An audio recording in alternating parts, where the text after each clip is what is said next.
भारतीय रेलवे में ticket booking के दौरान अक्सर यात्रियों को वेटिंग लिस्ट का सामना करना पड़ता है। खासकर त्योहार के मौसम या छुट्टियों के समय टिकट की मांग बढ़ने पर वेटिंग लिस्ट भी लंबी होती चली जाती है। अक्सर देखने को मिलता है कि ट्रेन में जब कंफर्म सीट नहीं होती है, ऐसे में टिकट बुक करने के बाद उस पर GNWL या PQWL या RQWL जैसे शब्द लिखे हुए आते हैं। दरअसल वेटिंग लिस्ट अलग अलग होती हैं, जैसे RQWL, RLWL, PQWL और GNWL। ऐसे में हर यात्री ये जानना चाहता है कि आखिर इन सब का मतलब होता क्या है। तो इस वीडियो में आपको बताएंगे कि इन सब का मतलब क्या होता है, कौन सी टिकट पहले कंफर्म होती है, और भी कई सारे सवालों के जवाब आपको इस वीडियो में मिलने वाले हैं। तो चलिए शुरू करते हैं।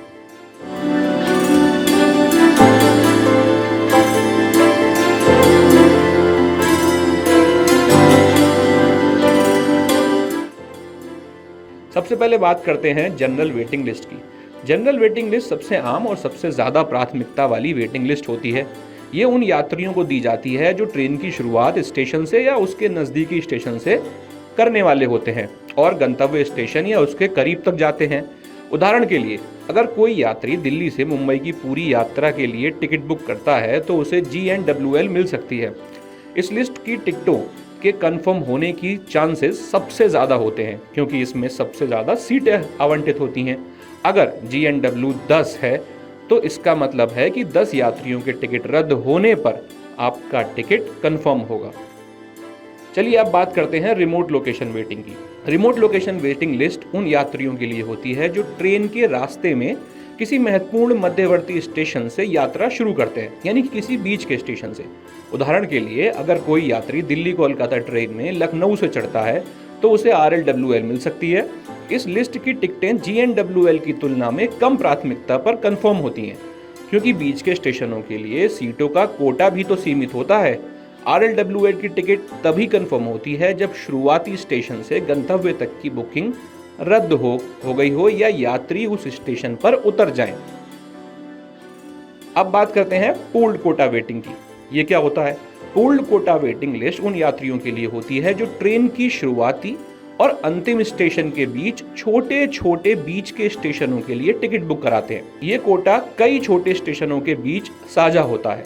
उदाहरण के लिए, अगर कोई यात्री दिल्ली मुंबई ट्रेन में आगरा से भोपाल तक की यात्रा के लिए टिकट बुक कराता है तो उसे PQWL मिल सकती है।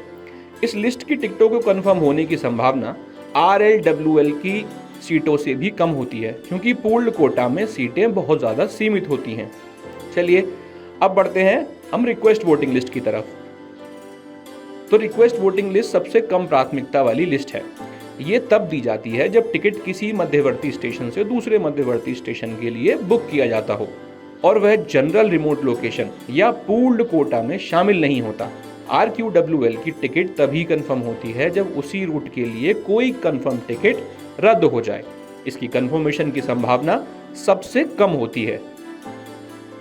इन सभी वेटिंग लिस्ट में GNWL की टिकट सबसे पहले कंफर्म होती है क्योंकि इसमें सबसे ज़्यादा सीटें उपलब्ध होती हैं और ये मुख्य रूट के लिए होती है।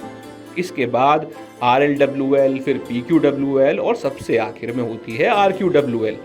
तो उम्मीद है आपको जानकारी पसंद आई होगी और आपको इन कंफर्मेशन सीट के बीच के जो ये फ़र्क होते हैं ये भी समझ में आए होंगे। चलिए, वीडियो देखने के लिए धन्यवाद। अगर आप ये वीडियो YouTube पर देख रहे हैं तो हमारे चैनल को सब्सक्राइब करें और बेल आइकन को दबाना ना भूलें। अगर आप Facebook पर ये वीडियो देख रहे हैं तो हमारे पेज को लाइक करें।